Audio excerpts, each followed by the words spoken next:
there, welcome to Ellen Colors. I'm Erica. On today's video, we're doing day 6 of my Witchtober series. I am going to be coloring in Molly Harrison's Big Book of Halloween and Autumn Coloring. There are 100 pages in here. This is all the line art versions. There is some grayscale kind of mixed in too. But this is the page that I picked out. I think this is the way I'm going to go today. I have another one picked out too, just in case my ideas for this one don't work out the way I'm thinking. But this is for now, this is what we're doing. So today we're doing the Lunar Witch. So I'm going to put the color palette up on screen for you guys. I think basically my idea is to do like a darker blue background, have a really pretty cream and blue kind of moon, kind of like on that inspiration image. I want to try to draw in a couple of moths. I don't know how that's going to go. That's the part that I'm iffy about. And I'm going to do that in pencil first. And if it doesn't work out, then that's fine. The other thing I thought about doing is adding in some of those fun vines coming out from the side a little bit too. Yeah, and then I really like that silvery blue hair. I think that'll be really pretty. And then probably just like super dark, like black clothes, probably black or really dark gray. And then I'm going to work that green, that really light, pretty green in there somewhere, probably in her stone, maybe in her clothes as well. But that's my idea. So I've got some markers pulled. I'm going to do a little bit of sketching first. I'm going to keep some of that in, but I'm going to do most of that off screen probably, and then we'll get started with the marker work. So I will talk to you guys again here in a second.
Okay, so here is all of the alcohol marker work done.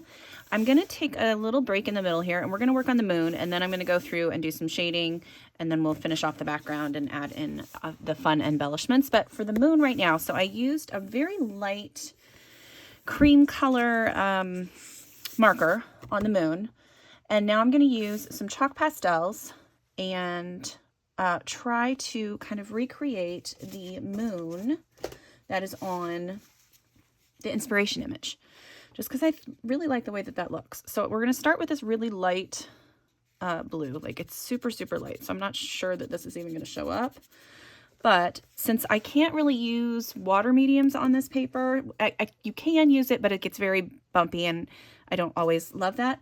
So I'm going to try to recreate this with a little bit of chalk pastel and see if I can get kind of the same result. So this lightest color right now is just going to be kind of mapping out where my color is going to go. I'm using the Mungu chalk pastels, so I'll show you the box, and I'll have this linked in the description below, but this is what I'm using. It's a very value brand chalk pastel. I can't really see that, but I'm hoping you guys can see some of that. All right, so now I'm going to start grabbing some different blues. So I have this one that's a little darker. Actually, I'm going to use a gray. I'm going to use a gray and see if we can get a little bit of a base going here. Now this is kind of just an experiment. I've not really done it like this before, but I thought that it would work well. And then if I need to, I can come in with my pencils and add in any details where I want like sharper images or anything like that. Okay, there we go. That's a little bit darker. Okay, I'm gonna use a little bit darker gray now. And I'm just gonna keep layering up color as I go. And this isn't gonna be like a perfect recreation of that moon. I'm just kind of using it as a little bit of a reference so I can see kind of where I want some color. Okay, so I've got some grays on there. We're going to try this darker blue and see how this goes. Maybe. There we go. This blue's not coming off. And since I don't have any other pencil work down yet, if I get this blue over top of anything that I don't want it on, I can always come through and erase it. I kind of like that. All right, let's try an even darker blue. We're gonna try this one first. I have a super dark blue, but I'm gonna use that one last and use it sparingly. And once I finish this off, I probably will not spray it. Just because it's not a ton of chalk pastel, and I'm pushing it kind of into the paper, so it should stay well. It should stay put pretty well.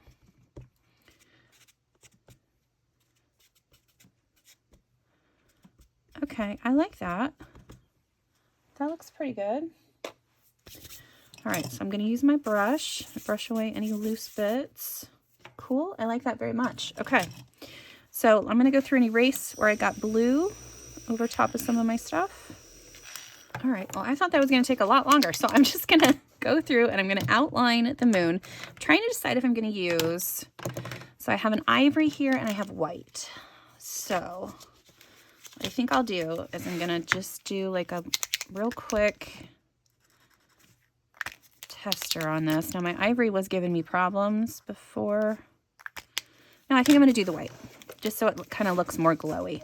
So I'm going to go through and outline this really quick and I'll be right back with you guys.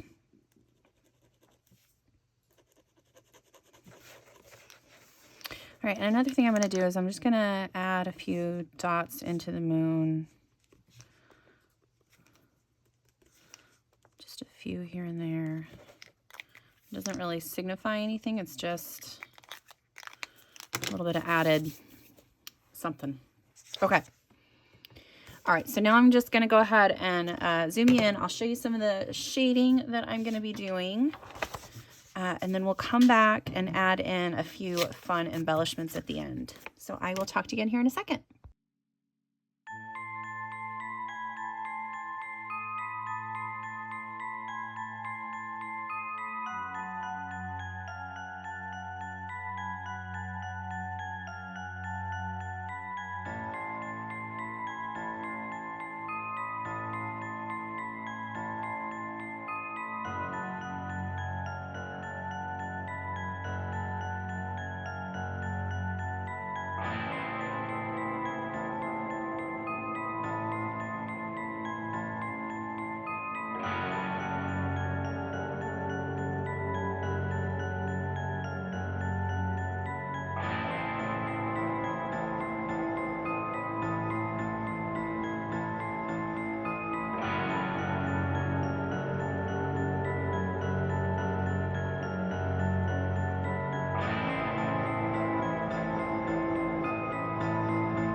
Okay, so here is where we're at. I really like the way this is looking.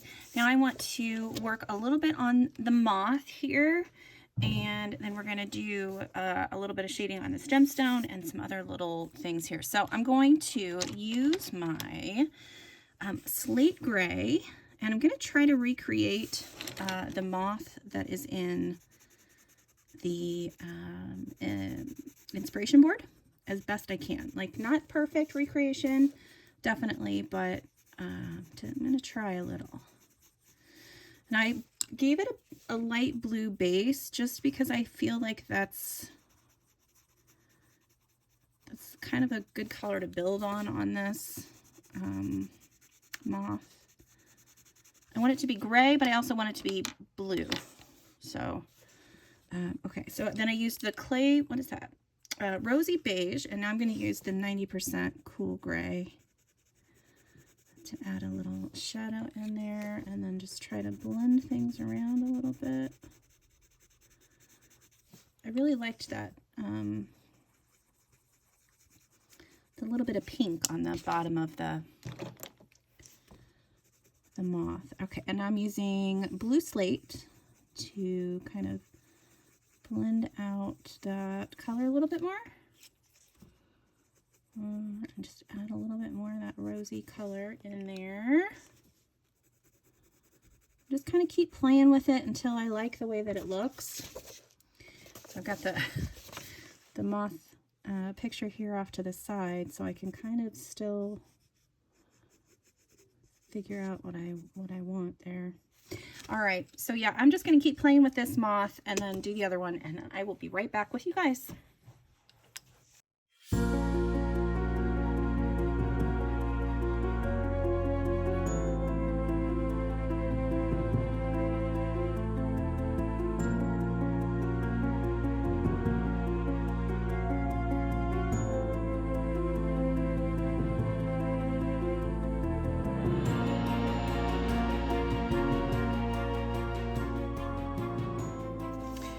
This gemstone here, I'm just going to kind of make it more like a, instead of like a super shiny gemstone, it's going to be one of those ones that's kind of opaque and like frosted.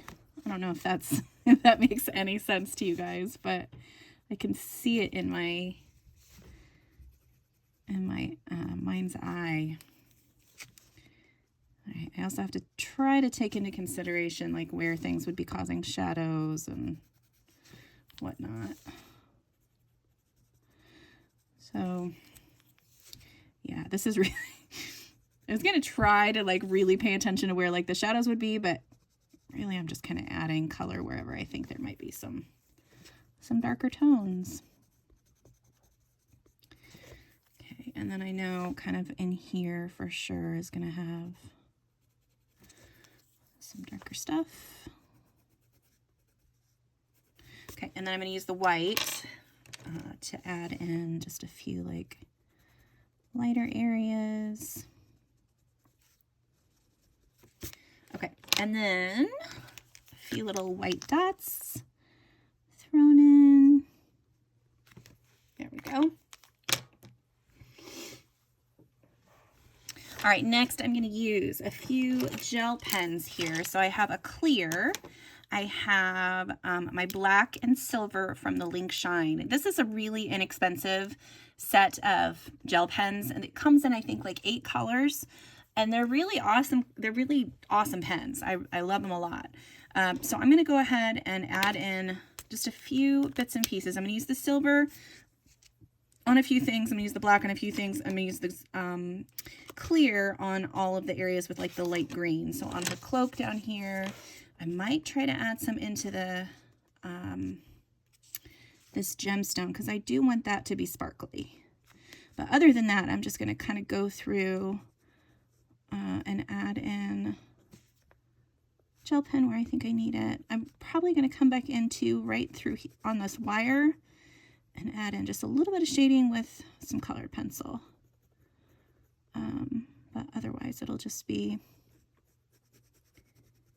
all gel pen, kind of imitating the wire that would be wrapped around there.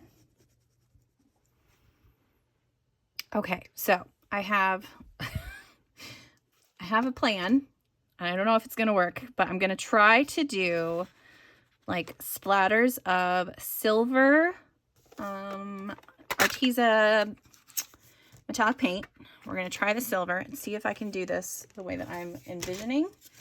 And then, or maybe the diamond. No, I think the silver. Yeah. So I just need to get that paint ready, and then I will be back and we'll do some splatters. All right, here we go. So I'm going to use my hand best I can to prevent any from getting on the moon or my character, but everywhere else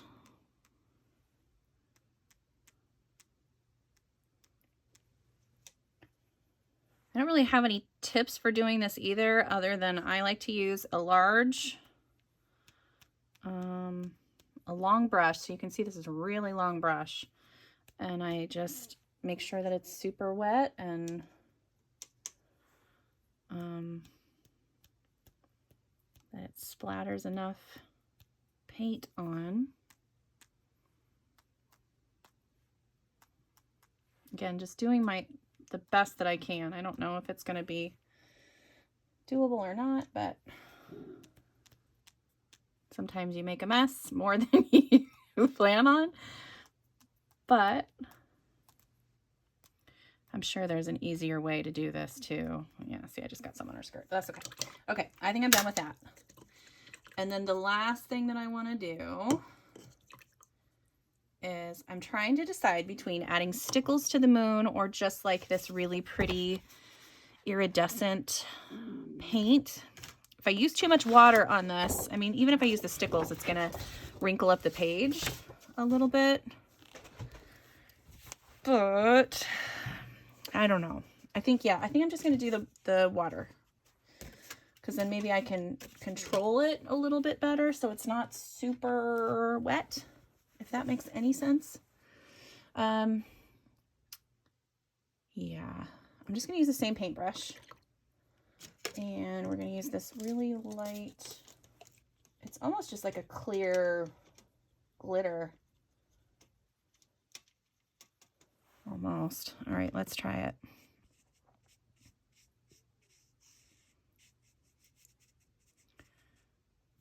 I'm gonna try not to get it on top of things that I don't want glitter on. Try not to go over the same place too many times. No, I don't want to get my paper too wet. Yeah, this is definitely going to buckle. But like I said, if I had done this with the stickles, it would have done the same thing.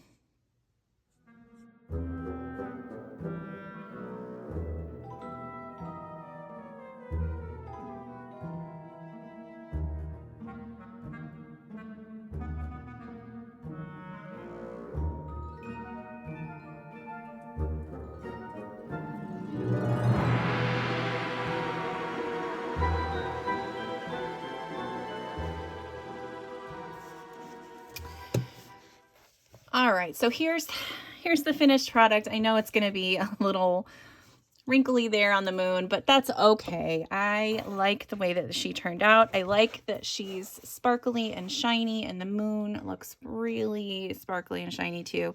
I'm a little upset that I covered up all of the work I did with the chalk pastels, but that's okay. I'm gonna go ahead and keep this back here until that dries. So it's still really wet.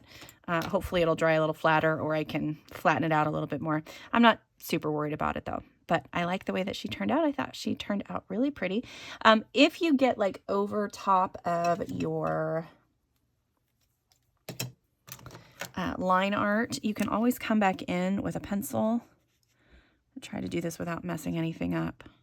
Or I'm sorry, a pen. And you can add your line art back in. So yeah, so in a couple spots where I've kind of just completely gone right over, I can add the line art back in. But yeah, so that's it for today. I hope you like her. Thank you so much for being here. Next, we've got 2 videos left.